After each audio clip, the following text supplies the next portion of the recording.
Yeah, so it's exactly time. It's 3:05, and we're actually expecting others to join in between the session. Yeah. So without wasting much time, I'll quickly introduce our speaker. I think he's dropped, but I'll quickly introduce him, and when he gets back, then we proceed from there. So our guest speaker today, this afternoon, is Mr. Courage Christian Tetteh. People popularly call him CCT. So he's a student, an educator, a bookseller, a startup consultant, a neophyte system analyst, and he manages the Torchbearers books and stationery service. And he manages the CCT business and event consult. And he recently runs the Errand Boss delivery service. He works at Pencil of Promise as a program coordinator, and he is currently studying an MPhil in MIS at GIMPA. So without much ado, and with due respect, I would like to even say that Mr. Courage Christian Tetteh was once my teacher, and I'm very honored to have him on this platform to speak to us on an interesting topic that has to do with reading as an effective tool for change. And I strongly believe that we are going to learn more, and also it will be an open session where we can also ask relevant questions. So thank you so much for tuning in. And Mr. Courage, thank you so much for your time. It's an honor. And please, the stage is yours. Thanks.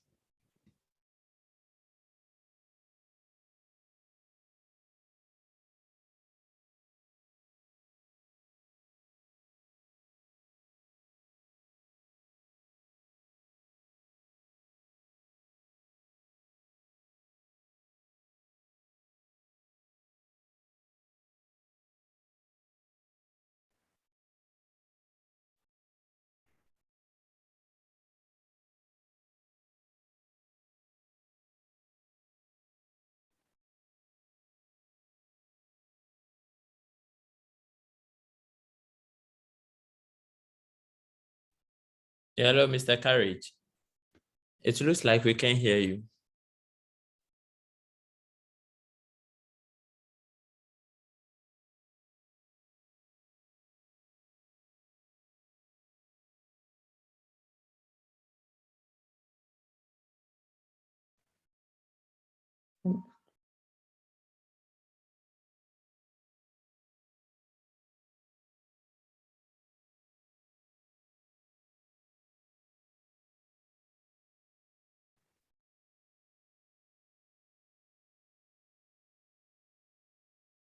Hello, Mr. Courage. Please, can you hear me?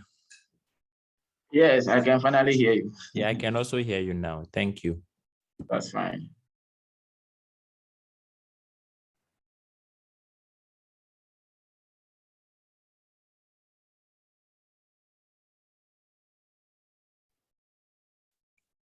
Okay, so just like we've briefly introduced our speaker and our expectation for today's session, where we are going to learn about reading as an effective tool for change, we would like to welcome Mr. Courage to share his insight and also, share his knowledge concerning the proposed topic that we have this afternoon.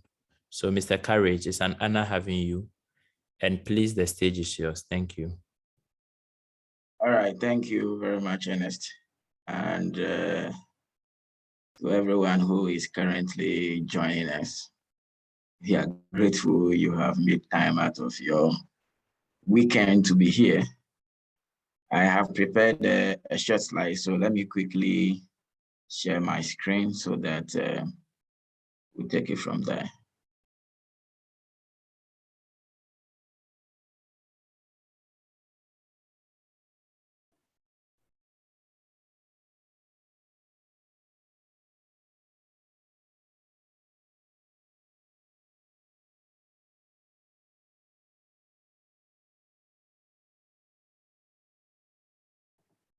Just a moment.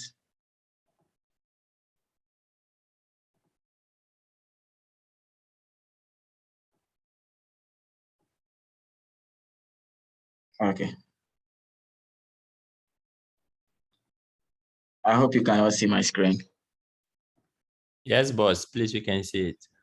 All right, that's fine. Okay, so the purpose of this particular meeting is to have a little conversation about the topic that, as you can see on your screen, reading as an effective tool for change. So I'm sure some of you here may already be readers and others may read from time to time, but the goal of this particular conversation is that how can we use reading as a tool for change? Because everyone from time to time needs change in their lives, be it in your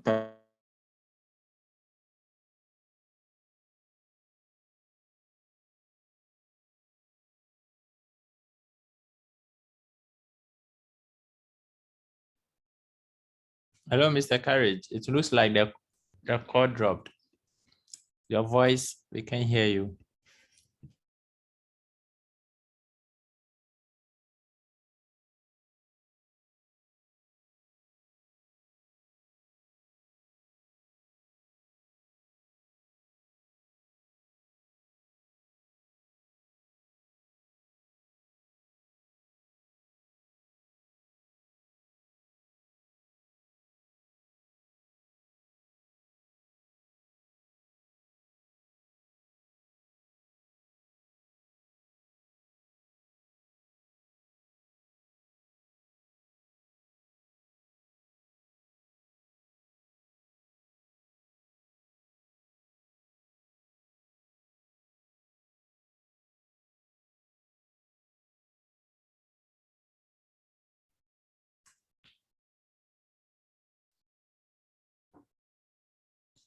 Yeah, Mr. Courage has actually joined again, so he'll.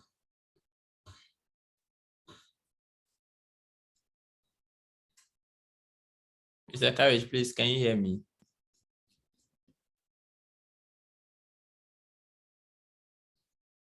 All right, so the question is, why should there be a need for change? Why should we be interested in change?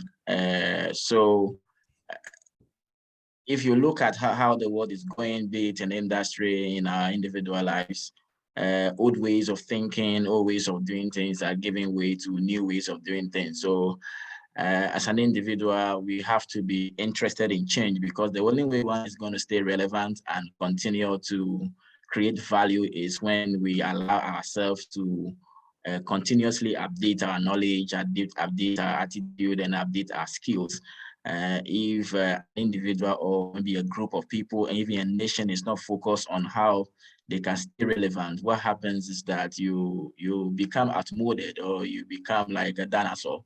So basically, in our individual lives, be it your own everyday life, or be it in your academics, be it in your career, or whatever you are doing, you can't continue to use old tricks, or you can't continue to use old strategies. As the world moves ahead and people are changing, the same way skills have to be changing. So that is basically why we should be interested in change. Now, there's a quote I have here that says that nothing in life is permanent except change. Somebody will say it differently, that the only thing that stays constant in life is change.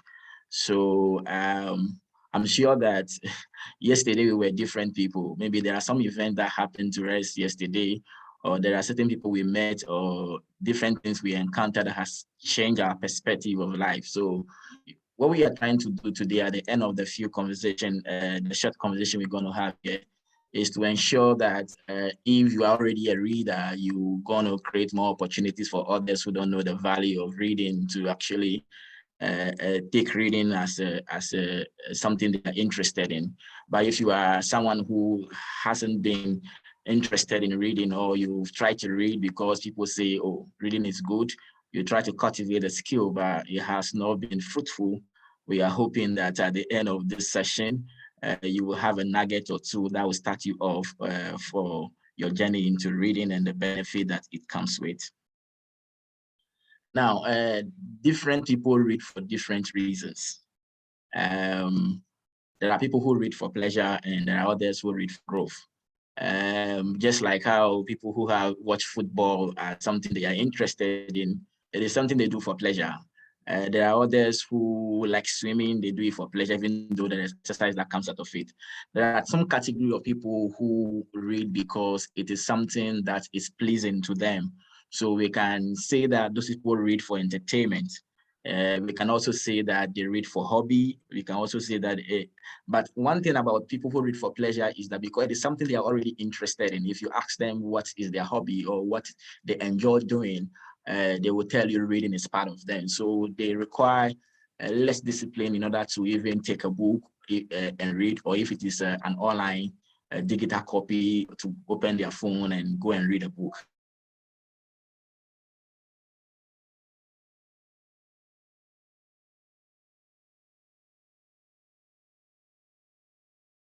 Mr. Courage, it looks like we've lost you again.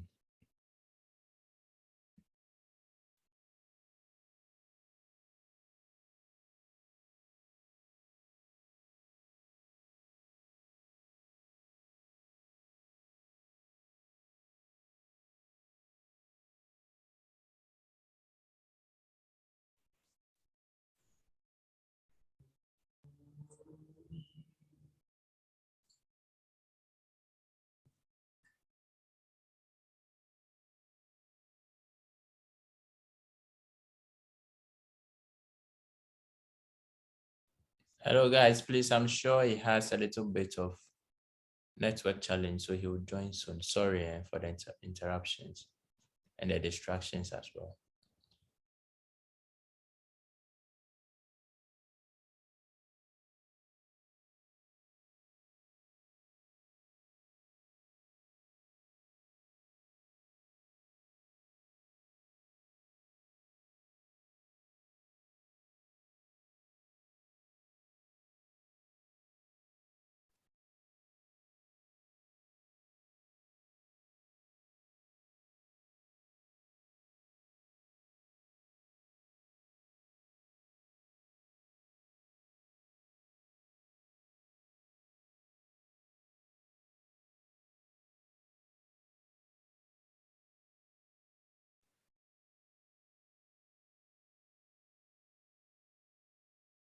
All right, thank you for for staying and bearing with me.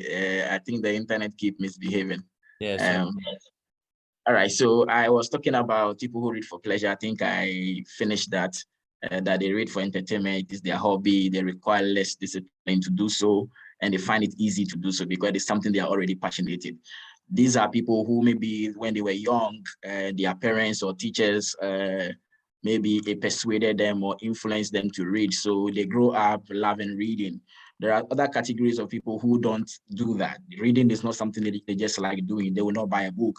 The only time you see them reading a book is when maybe they are in school and they are preparing for exams. So, but there are another category of people who read for growth. And I was trying to begin that by saying that, let's say you pick a new job, and even though you may have studied in that particular background, because the world keeps changing, there are new things you need to learn to stay relevant at the job or to even keep it in the first place.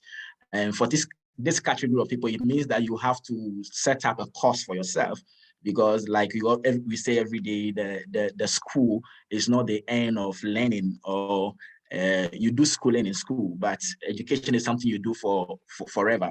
Like we call it lifelong learning. So for the people who read for growth, the first point we have there is that they read to acquire skills.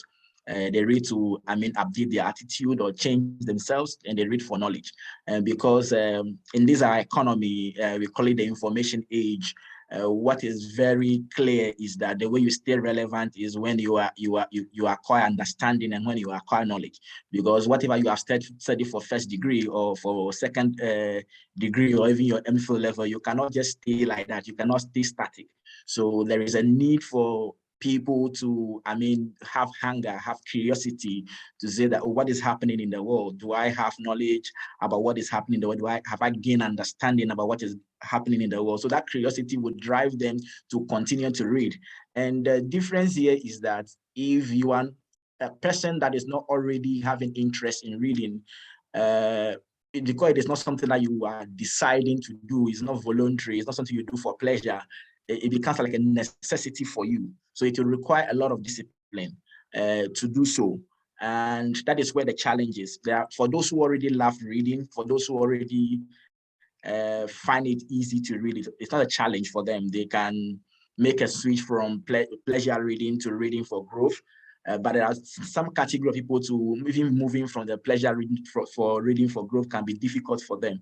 But what is necessary is that you need some amount of discipline when you are setting a target for yourself, a goal for yourself, that I need to acquire this skill, I need to acquire this knowledge, and you need to be disciplined in order to do so. That's what the challenge is for some people.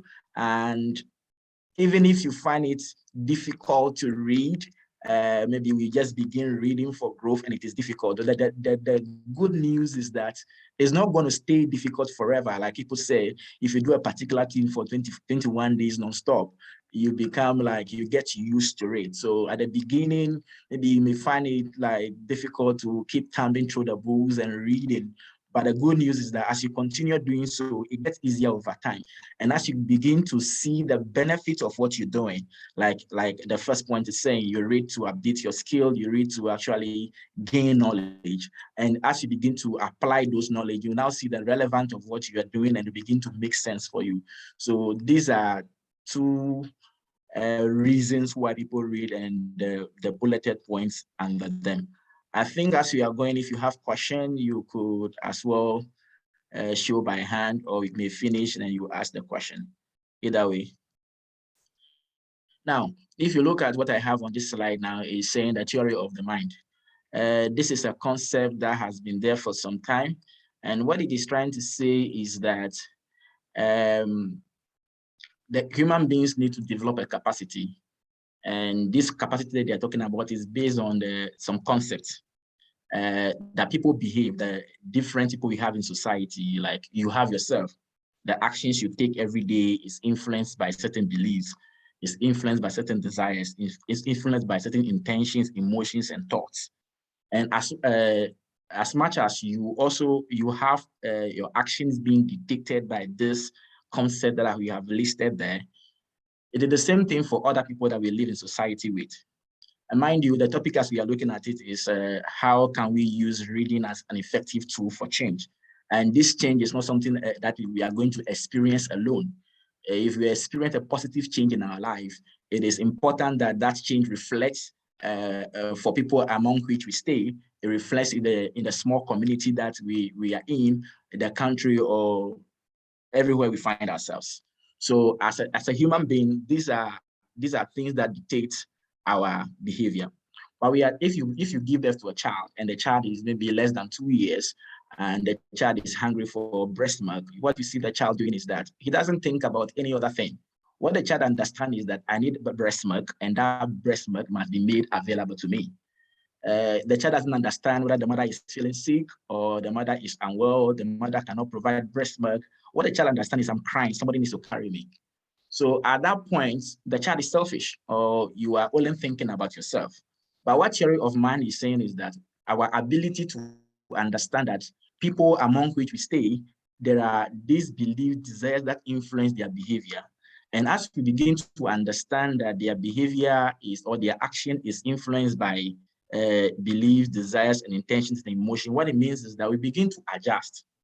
Because we cannot, how do you develop empathy when you are only thinking about your own beliefs? You think that because of this belief that you have, things should be this way or that way. And you are not making allowances for other people and their belief and how divergent their views, their desires and intentions are. So if for anybody who develops in the theory of change, which is also called the folk psychology, the person is able to think beyond himself and think about others and how they do their thing, the belief system behind their things. That is how we navigate the complexities of society, staying in harmony with people, making compromises, becoming global citizens, and what have you. Now, why are we discussing the theory of change for this topic that we are having a conversation around today? It is so because one of the key things that can help us to develop the theory of the mind, or the folk psychology, is reading. And we have already taken a look at people who read for pleasure and people who read for growth. If you take a fictional book, for instance, you can see that the author of the book, what the author tried to do is to imagine the story in his mind. The author would have designed characters and what particular attribute that the author wants to assign to these characters. And for people who research book, they are reading about different characters that the author has designed, different events happening in the plot of the story, the sequence of events happening. So you might have read about somebody, and in your mind's image, the author has presented to you different category of characters with different behaviors. They may be protagonists, maybe antagonists, and by so doing, you are reading about different cultures and how people do things. And what that does to you, the reader, is that beyond, let's say, for instance, the people we call born there, die there. Let's say, for instance, you were born in Tetteh. You have never lived Tetteh. Your schooling has always been in Tetteh. So the culture you understand is only the culture that is in Tetteh. But so if it is like that for you, it means that when we talk about global citizenship or how to coexist harmoniously with other people in the world, you may be limited because the culture that you are only conversant with is the one in Tetteh. But if that person who lives in Tetteh only understands the culture of Tetteh, is able to read beyond the culture as it persists in Tetteh, just through the windows of books, the pages of books, you are reading other cultures, how the authors from different cultures, different belief systems, different desire begin to design their character. What it means is that you are beginning to see that beyond where you are, beyond your country, beyond your locality, there are different people and different way of thinking, because the stories that you read, the novels that you read, the fictional stories that you read, there are going to be a sequence of events happening, and the author will be designing them in such a way that you begin like, okay, this is how I would have done this. But the author has made the character behave this way or behave that way. So for people, for young people, even though we are adults here, for young people who are interested in developing that empathy so that they know that the world does not evolve around them, they must be able to let go of their perspectives. They must be able to let go of their way of thinking and come to reason with people. Like people say that empathy is not just about putting your leg into other people's shoe. They also say that for you to be able to put your leg into other people's shoe, you must be able to remove your own shoe first. Because if you hold on to your perspective without letting it go, there is no way you will make sense of other people's perspective. So if you are here, you have a child, you have a niece, you have a nephew, you can begin to introduce them to books.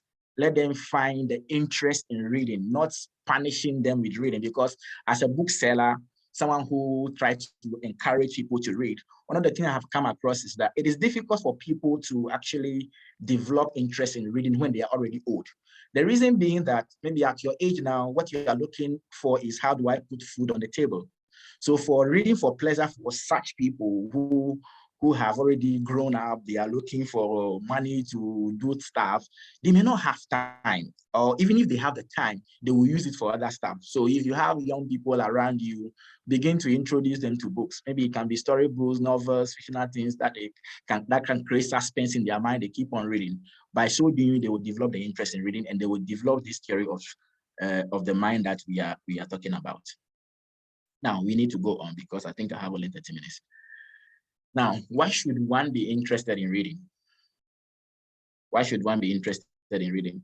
Maybe you are 20 years old, 24 years old, 25 years old. You are not going to be on earth forever. And maybe you'll be here for 70, 80, 90, 100, or whatever. You may have gone to school, but even if you have been to school, you already know that the things you have learned in school is not enough for you. So the first point we are saying is that if you are someone who has interest in lifelong learning, you are always curious to gain knowledge, either through reading a physical book or a digital book, or you are just surfing the internet, reading articles or signing up for newsletters and what have you. What you are going to do is that you will learn through the experiences of others. You are continuously going to gain knowledge. You are continuously going to acquire skills. And even if you have certain attitude that is not letting you progress in life, sometimes people may talk to you about it, you may not understand. Maybe you just pick a book like Tim LaHaye's Why You Act the Way You Do, which talk about temperaments. Then you, on your own, you are focused on that book, camping through the pages of that book, reading about temperament, how people behave the way they do. There is no way you will go through the pages of that book without your life being affected. So apart from gaining skills, apart from gaining knowledge, what will happen to you is that the knowledge you are acquiring would actually act as a force on you to change your attitude from bad to good. Then there's another thing that is there. There is a resource on every challenge you are dealing with in life. Let's say in your personal life, in your relationship, in your work with God, in your business, and what have you. There are always hurdles that we need to deal with. There are always challenges we come across that need to be solved. And the thing is that people have gone through the same thing. They may have done a YouTube video talking about it. They might have written it in books. So if you are somebody who always want to find solutions to your problems, you will find it in the pages of book. I have already spoken about more knowledge and understanding already. The Bible says, in all thy gettings, get understanding. So thou shalt know the truth, and the truth shall set you free. If you don't gain knowledge, you may be wallowing in ignorance, and something that you can take you maybe just a twinkle of an eye to do, because you don't have knowledge on it. You may just be there until somebody comes to your rescue. So we are in a world that is not controlled solely by us. There are invisible hands that are controlling the happenings in this world. And sometimes the way you, not sometimes, most times the way you continue to stay relevant, the way you continue to be successful is when you know how to actually apply yourself and how to make sure you also gain in the things happening around us. Then the next one I have is saying that it offers you the perspectives and the different perspective and broaden our horizon on a number of issues. There is an article that I was reading some time ago that spoke about the fact that Bill Gates read the book, Stephen Lincoln's Better Angels of Nature. He read that book, and that book influenced to a greater extent what he was doing with Bill and Melinda Gates Foundation. Like, the book just changed his perspective. And because of that single book he read, the kind of initiative that they were doing was influenced to a greater degree. So somebody just decided to write a book, share knowledge with the world. Another person read it, and that had an impact on the project he was doing. So if you are somebody who wants to have different perspective and broaden your horizon from what you already know, you will do that through the pages of book. And mind you, our conversation is about reading, but the way to gain knowledge is not only through reading. But if you want a time for yourself where you are focused, you can do it through networking, conversation, going for events, or watching videos. But reading is also one of the great tools that you can actually use to combat the challenges that you have in this world. And the last one, he's saying that he stirs up imagination and sparks creativity. Somebody asked Elon Musk that how did he learn how to build the things he's building to go to space and where have you? And he says it is reading. It's just a simple reading. Because Elon Musk is somebody that has been said of that when he was by age 9, he has read the entire Encyclopedia Britannica. So because of his, interest in reading, devouring knowledge and information and gaining skill, through a simple work of reading, he has been able to learn how to create a stuff he's creating that we are all admiring him for. Now, when we talk about reading and the fact that he has discussed some benefits of reading as we have been doing this conversation together. And there are questions about how many books does one have to read in a month or in a year or in a day. The duration doesn't matter, but I think that as persons, as individuals, we know where we are in life, because if you want to read, there must be a reason why you are reading.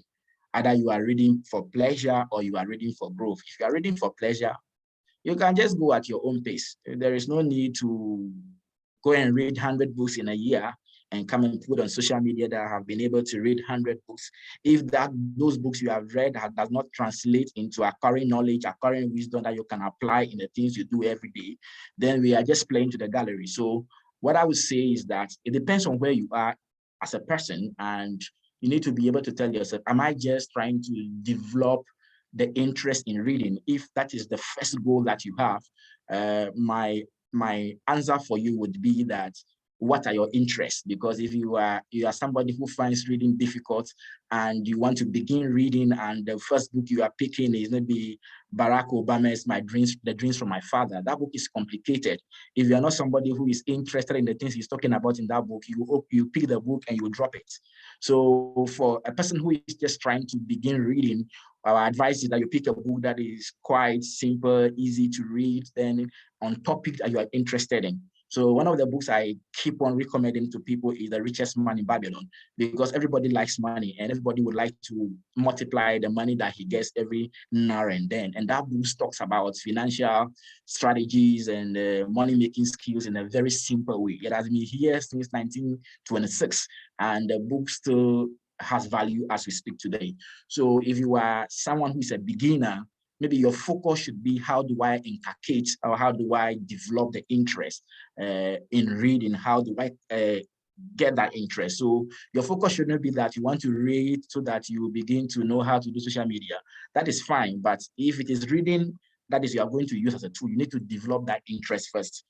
Then after that, maybe you are setting personal development targets for yourself. Maybe you are setting business targets for yourself, or maybe your accounting is shitty and you want to do something about it. Then we can begin to talk about those ones. So it may be that for you, you are going to read one book a month, and maybe a book of 40, 60, or 100 pages. You are going to focus on that book a month. And as you read the book, if it's not for entertainment or for pleasure, if you're not reading a fictional novel, even fictional novel, you get to learn from it. You improve your diction and you know how to have conversations and what have you. But for those who read for growth, if you pick a book, you are doing things like, who is the author of this book? Why did he write the book? You get to do a research on the author. Then if you pick the book, what message does the author have for the readers? No, you can't finish reading the book and remain the same. Something has to change about your life. So as you read, either you are using a highlighter or you are using post-it notes or you are making notes yourself, because at the end of maybe every chapter or everything, there must be something that you are currently doing that you want the reading and the messages that you are deriving from the book to influence. So it could be once a month for you, one book a month. It could be even one book in 2 months or one book in 3 months. What is necessary is that if you read one book in 3 months, you are able to apply the knowledge, the skills that you have gained or gleaned from that book. So we shouldn't be interested in finishing this number of books and showing it off. But what we are reading is for growth. So if you will read 4 books in a year, and you are able to make sure that the messages and the information you get from that book is applied in your life, in your business, in your relationship, and what have you, that is fair enough. So that is one thing. Then let me just come to my closing thoughts. Then I will allow questions and what have you. The first thing I want to talk about is that the mind is a powerful tool. Like someone can put you in a prison today, but if your mind is not in prison, your physical body may be in prison, but your mind is free to even dream. So the mind is a powerful tool, and it must be made ready for life battles through lifelong learning.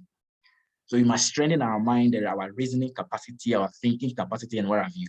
Then the next thing is that practice what you read, because when we are saying that reading is an effective tool of creating change in our lives, in our locality, in our nation, and what have you, people may have gained the knowledge, but if the knowledge is not being used, it is wasted. So one thing that you need to also understand is, as you read, people have shared their knowledge, their experiences, and what have you. We read so that we can actually see how it can make a positive impact on our lives. You can decide to share the books you read with your friends, maybe start a book club in your locality. Maybe you have read The Leader Who Had No Title by Robin Sharma, and you read about how Robin is trying to talk about the fact that you don't need a title to be a leader. Everywhere you are a leader. You can cause a change where you are. Even if you are doing cleaning in a hotel, you are a leader in that domain. And you will find the book so phenomenal, so insightful. You are like, oh, this knowledge cannot stay close to me. I have to share it. You can organize a book club. That is another way of making sure through your own reading, you are sharing the knowledge that you acquire every day, and people are going to get impacted because of that. Then the next thing is that go at your space. I've already spoken about this. Go at your space, a space that is reasonable to you or for you. And there's no need to impress anyone. I've already spoken about this. And the thing is that I think the grammar is wrong there, but let's take a look at it. It is never true that you don't have time to read. Because look, if you stay in your own single room self-contained and your washroom is clean and you spend 15 minutes in a washroom, that means that maybe if you go there 2 times in a day, you have 30 minutes to read.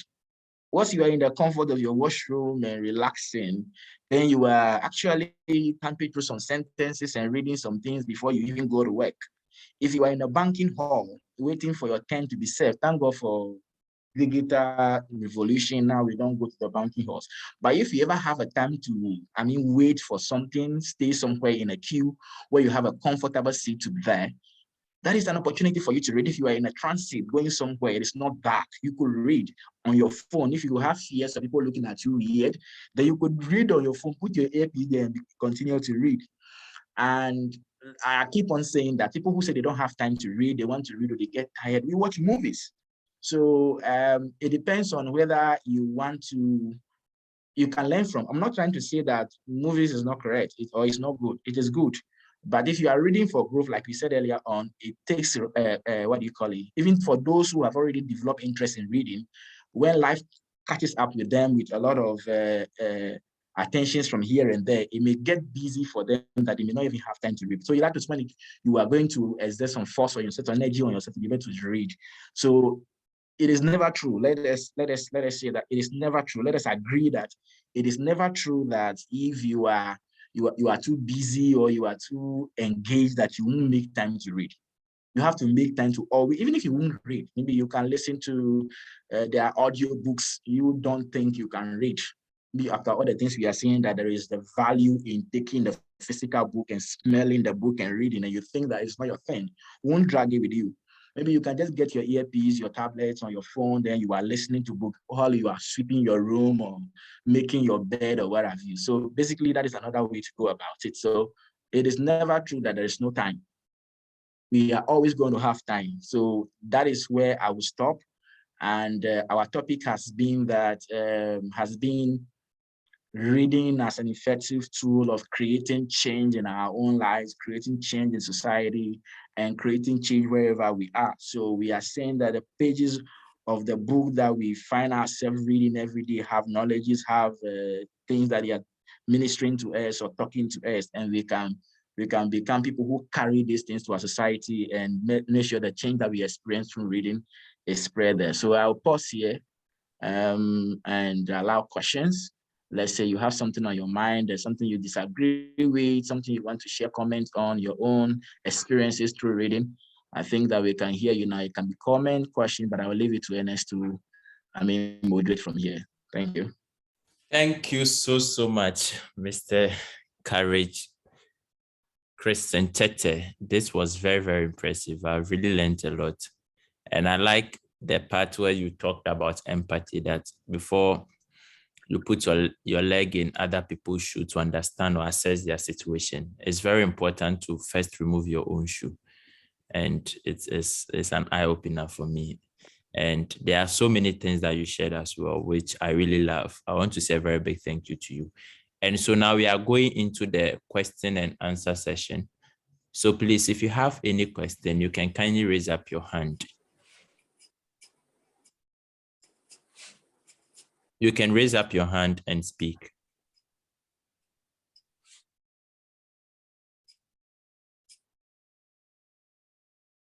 And to those who cannot speak at the moment, you can leave it in the comment section and I'll read it out.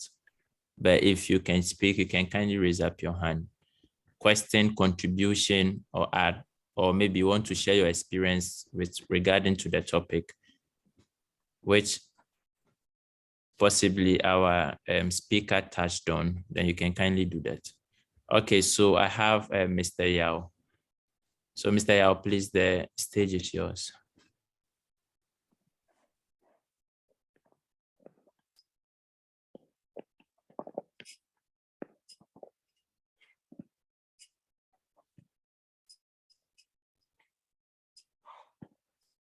Yeah, Mr. Yao.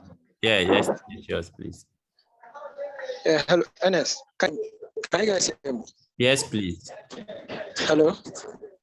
Yes, boss. We can hear you. Can you hear you? Yes, please. Okay. I wanted to ask him one question. Preferably, okay. So preferably between a virtual book or something online compared to a physical book, which of them is more advisable to you? Some people say they want to feel the book and smell the book and to be able to write in the book. And some people also prefer something online. But which of them is more advisable and which of them looks like something that's more advisable? That's my question. Thank you Okay, can very I go much. ahead? Yes, please, Mr. Courage, you can. Yeah, it depends on the individual. Like whether it is a digital book or a physical book, it depends on the individual. Like if you have a dedicated device to reading, then it becomes easier, because one of the reasons why we try to tell people to read physical book is because of the distractions you have on your phone. You are reading a book on your phone, then it's a WhatsApp notification, there is a social media notification here and there, someone is calling, then you have a lot of distractions while you are reading. But if you have a dedicated device that you can put your phone aside and dedicate 30, 1 hour, 2 hours to reading without those distractions, that is fine. So people have Kindle devices that is solely dedicated to reading. I love physical books.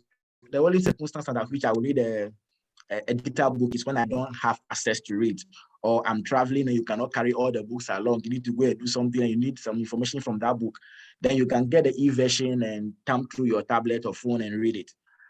So the necessary thing is that if you are able to glean the information you need from either the digital copy of the book or the physical copy, and you are able to apply it, that is what the goal is.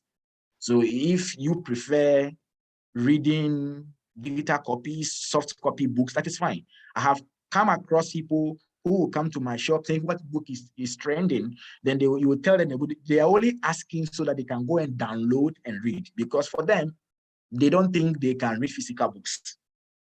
They want to read soft copies. So I don't think the fuss around whether it is physical or digital, it is what you can read without distraction. That is what the goal should be. Impressive. What you can read without distraction. Please, any more questions? I think there was a comment in. Let me read it out. So Mary is saying that thanks to Mr. Karajinan's presentation, we will continue to read more books for enlightenment. Okay, that's great. And also your time consciousness, she's like well appreciated. Okay, Mr. Right. Yao is saying thank you. Okay, fine. Okay, please, do we have any more question? Okay, so I'd like to ask one question. So often than not, people used to say that readers are leaders. But I want to ask you, since you've been in the industry of, let's say, literacy, and also you've been helping people read, what is your take on that? Yeah, I think when people say leaders are readers, I think what you're trying to say is that readers are people who are dealers in knowledge, and they are dealers in understanding and wisdom. So the reading is just a means to an end. If you are a reader, it means that whatever you are reading is giving you knowledge, and that knowledge is giving you understanding, and that understanding is giving you wisdom. You can never lead a group of people if you yourself, you are in darkness. Because for people who have knowledge, we can make an analogy that they are like light bearers, they are like torch bearers. So they are holding a torch for others that are behind them to follow. And as they guide them, they are also encouraging them to become light bearers. So if you are a leader, maybe if you are a leader in an engineering field, you can't lead a group of engineers if you yourself, you don't have any knowledge in engineering. If you are a politician who wants to lead a country to maybe prosperity and what have you, you must be able to know how to do that and how other people are doing it. So you need to read about how you can do that, how others are doing it, and how you can actually achieve the goal of leadership. Because leadership is about moving people from here to there. Here is where they are currently, and they are unsatisfied. They are not happy where they are. And they are looking forward to the leader. They are looking up the leader to take them from where they are now, which is a place of dissatisfaction, to there, which is where they want to be, where they expect themselves to be, where they think happiness will be, they'll be satisfied. And for you to lead them along the way from here to there, you need to be somebody who is knowledgeable, who has understanding, and who has wisdom. So it is not the reading per se as the means, but where the reading will lead the people who call themselves leaders to. So that is my response to that. Interesting. And I really love your perspective. Thank you so much. Welcome. Please, do we have, okay, so we have another question from Mr. Philbert. Boss, please, your stage. Okay, thank you very much, Sir Courage. Your presentation was very, very brief and I enjoyed it so much. Mine has to do with, I just want to put a contribution my internet across. or his? Pardon? You can kindly speak, please. You can speak. Oh, okay. So mine is just a contribution. I believe that a good reader is a good speaker in terms that you can hear me? Yes, please. I can hear you. Mr. Courage, we can hear you.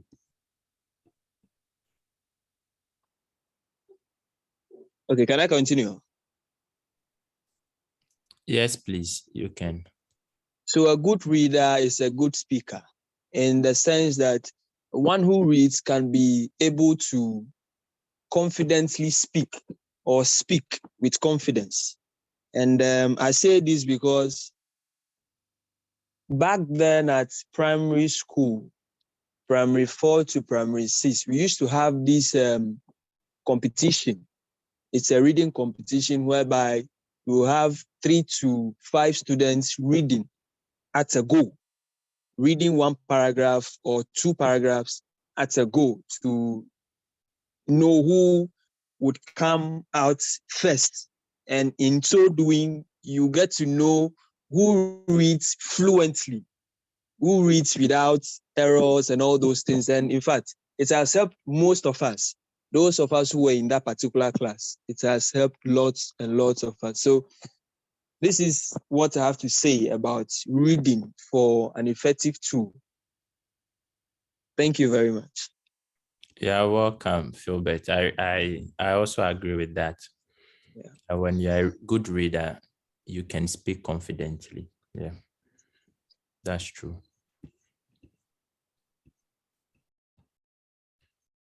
Please, do we have any more contribution or questions?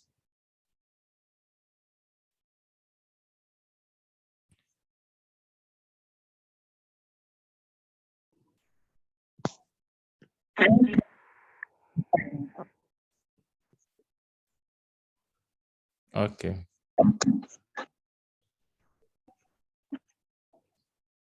It looks like there are no further questions. So I would like to say a very big thank you to Mr. Courage Christian Tetteh for the honor done me and global leaders of change, the participants, and for coming here to share with us in this space and actually broadening our mind and encouraging us to be readers. I'd like to say a very big thank you for your time, your patience, and also for the wisdom that you've given some of us. We are very, very grateful, and we would like to say a very big thank you to you. And it's our prayer that in subsequent sessions, which might happen in person, we would like to also have you as well. So thank you so much, and thank you for making time for us this afternoon. And on behalf of the Global Leaders of Change, I would also like to say a very big thank you to all the participants who joined. This is a very safe space where we talk anything about leadership or anything that will contribute to building your leadership competence. And so for those who joined, we want to say a very big thank you to you. And we would meet for the next session, which will happen in the evening.